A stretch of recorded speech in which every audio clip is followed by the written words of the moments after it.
Shabbat Shalom. My great professor, Rabbi Dorf, said that a dilemma is when you have two things that you are choosing between and neither one of which is great. It's not a dilemma if you're choosing between something good and something bad. That's pretty obvious. It's when you're choosing between two bad things that you've got trouble. And I want to appreciate the central dilemma at the beginning of this week's Torah portion of Shemot. That is to say, Pharaoh's dilemma. Pharaoh's in trouble, and none of the options in front of him seem very good. What is the central problem that Pharaoh has at the beginning of the Torah portion, as read so wonderfully by our volunteers? You were all paying attention, right? What's Pharaoh worried about? There are too many Hebrews, right? We're going to call them the Israelites because it's just easier. There were too many Israelites. Now, is this a problem? For most of human history, having more people in your country meant more productivity. We didn't have computers and machines to multiply the productivity of individual people.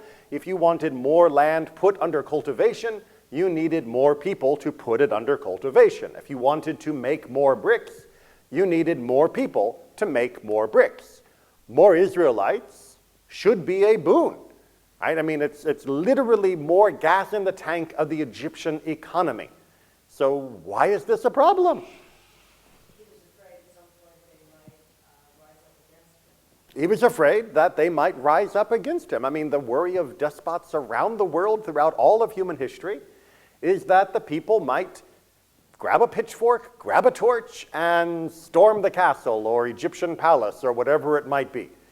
And that the Israelites were becoming more numerous in a way that was rather alarming to the Egyptians, meant that they could have potentially become not only rebels, but specifically fifth columnists, that they might ally themselves with foreign invaders. Now, you have to stop on that. Why would the Israelites be especially susceptible to the persuasion of a foreign invader as opposed to the other Egyptian peasants that were also being pushed down under Pharaoh's despotic rule? Why would the Israelites be the real problem for Pharaoh, at least in his worries? Because we're foreigners like the Hyksos, right? So this is going back into more specific Egyptian history, but Egypt had a problem from time to time, at least from the real Egyptians' point of view, of people from Asia coming in and conquering Egypt and setting up their own rulership over that territory. And as you can imagine, the native-born Egyptian pharaohs were not too happy about that idea. And where did the Israelites come from? Well, they were Ivrim. They were from over there. They were from across that river. They were from that part of Asia. And therefore, the worry among the Egyptian elite was that these people are truly foreigners. And therefore, if foreigners come to attack, these foreigners will help those foreigners, and then we'll be in big trouble. We're following the logic here, yes? Okay. How long had Israelites been living in Egypt at this point?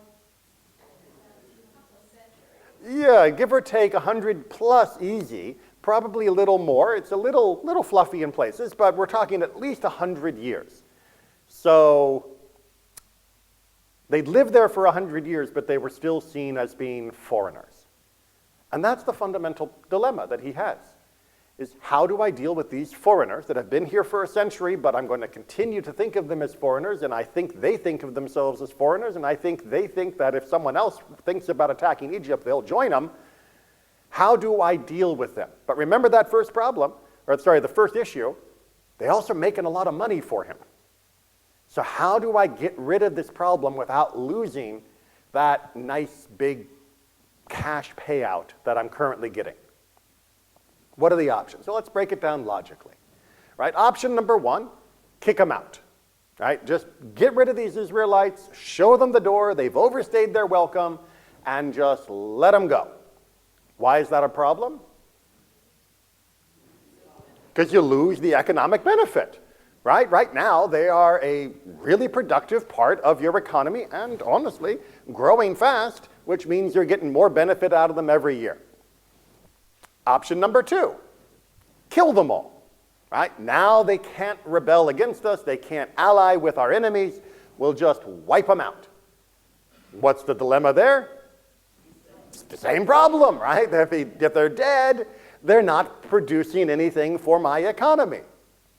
And so Pharaoh is in a little bit of a tizzy. They're too dangerous to be kept alive, and they're too valuable to get rid of.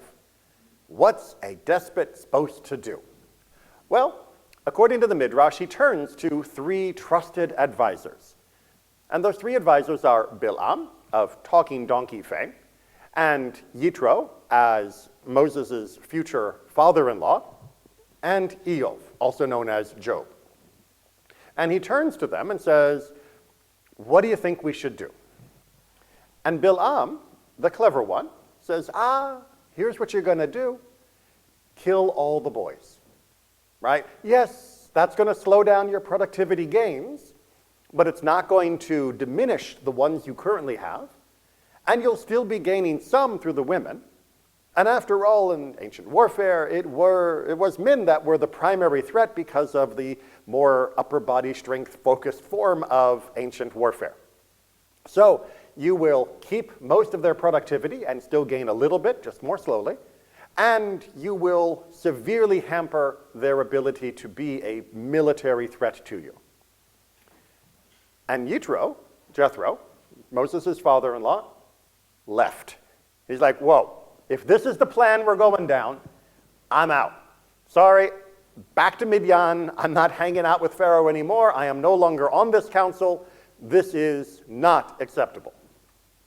And Job, stayed silent. He said nothing for and nothing against. I mean, after all, you don't really want to get Pharaoh angry at you. And on the other hand, this didn't really seem like a very good idea, what with mass murder being at its heart of it. So he kept his mouth shut. And in the Midrashic form, this is one of the reasons why Eov had the need of instruction to go through his own book. Talk about that much more in detail in my class on suffering, available on YouTube.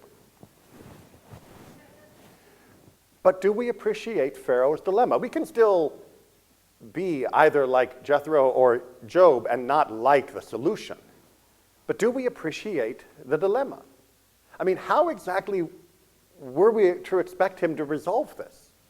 I mean, what kind of nation would deal with this situation any differently? Again, maybe not the murder, but some kind of limits had to be put in place. Some kind of, okay, fine, call it repression, some kind of curtailment of their rights, their liberties, their freedoms. Something had to be put in place, or else the native-born were going to be overrun. And if there was a 1% chance of that happening, it had to be treated 100% seriously. Pharaoh needed to make them prosperous under his own rules. He's assuming if they don't like it, they would want to rise up against them. Why would they want to rise up against somebody who is their partner? So, Pharaoh needs to bring them into the fold, make them feel prosperous under their rule. They were already prosperous, right? The Israelites had already multiplied in a stunning fashion, which we can talk about ancient demographics and how hard it was to actually have population surges in the ancient world. This was very surprising. And he could have turned to them and said, hey, look at how well you guys are doing here. You're part of the Egyptian family now. And we're all on the same side because clearly it's been good for you and you're good for us. So we're one big happy family. But that would admit that foreigners were just as good as Egyptians. And that's a problem. Right? That's a problem. Right? According to the Egyptian hierarchy, people that weren't Egyptian were worth less. They were not the same. They were not equal. They were not as good. They were barbarians and terrible, and there to be exploited. They weren't to be treated equally. It would have been inconceivable to Pharaoh to treat the Israelites in the way you're describing. But you're right. That could have been a solution. But maybe we're judging them too hard. I mean, most ancient countries had similar ideas. The Greeks thought everybody who wasn't Greeks were barbarian.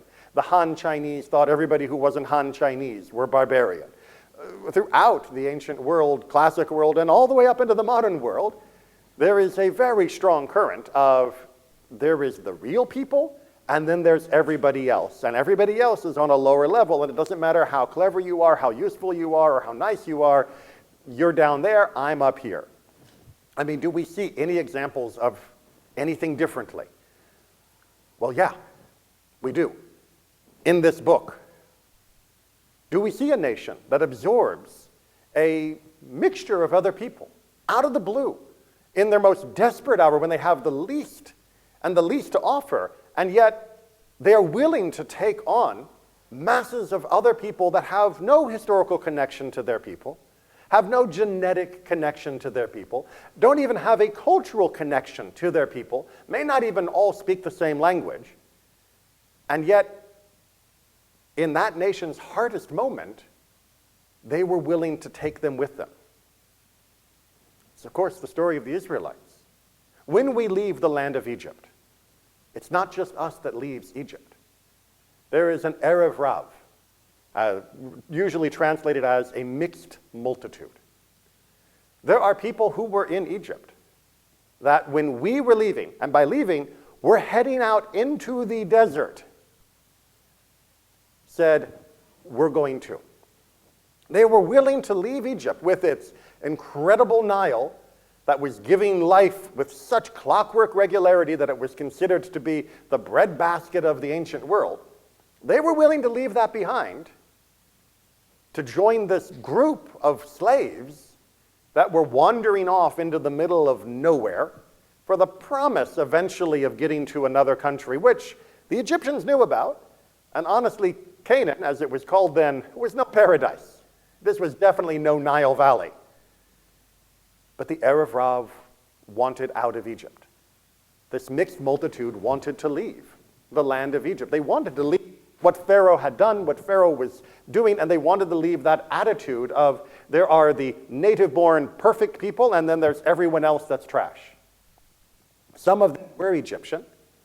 Some of them were non-Egyptians who had been caught up within Egypt for one reason or another.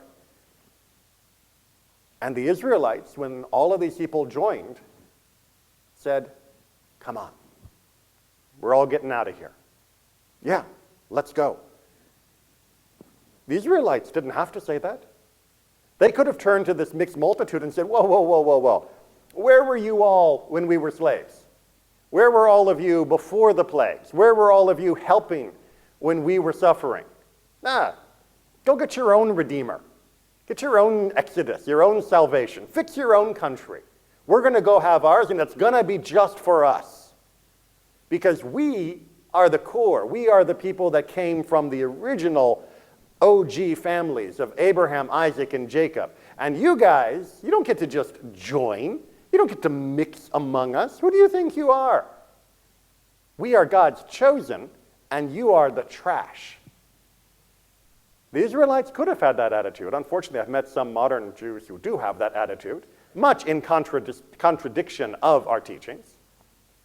But instead, the Israelites took anyone and everyone who wanted to come. And we thrived because of it. We grew because of it. We had strength and we had ability to not only meet the challenges of that desert time, but to be able to come into the land of Israel and create an entirely different kind of country. Pharaoh had a dilemma because he couldn't see alternatives. Pharaoh had a dilemma because, yes, in his mental calculation, there were people to be exploited and people to be feared, but all of those people were never going to be his people. And Judaism came along and said, that's not the way we think of the world. We are all one people. Yes, there are differences within cultures and different types of groups, all absolutely. But we all come from Adam Rishon, the first humans. We all share the same God. There is only one God. Not just in a one pantheon per country, but there is only one God for everyone. So if somebody wishes to join us and be part of our celebration of God, who are we to say no to them? And the Torah goes on to codify this throughout the rest of its words, repeating time and time again, if somebody is a stranger, if somebody is a foreigner, if somebody is in your midst that is not already one of you, you treat them with respect, with dignity and equality under the law, and if they want to become one of you, you let them. They have to play by the rules, of course, yes. You gotta, worship only God and not do other things, but there is a means by which others can become part of our people. And this has enabled our people to survive, and it has enabled our people to be the people that we are. How much has been added by these different people? From the stories of Ruth, obviously, coming in from Moab, giving us the lineage that will lead to King David and eventually to Mashiach, to the stories of the grandchildren of Haman, sitting as rabbis in the ancient world. We have stories again and again of what we benefit from those who come among us. And we do not see them as dilemmas. We do not see them as potential fifth columnists and traitors. We see them as fellow humans who have heard the call of God that resonates within Judaism, and we welcome them into our midst. Many of the dilemmas that we face in the world are because we've failed to see the options that are obvious in front of us. We fail to see people as people. We fail to see that zero sum is not the true measure of our world. We fail to see that we benefit when we expand our definition of us. And then we cry and wonder why things don't work, why people are angry, why the world and society is not the way we wish. And if we think the true solution is Pharaoh's solution, that we just haven't hurt enough people, we just haven't killed enough people, we haven't oppressed enough, well, redemption happened once, it'll happen again. Because God has made it clear that that is not the way the world is meant to work. Shabbat Shalom.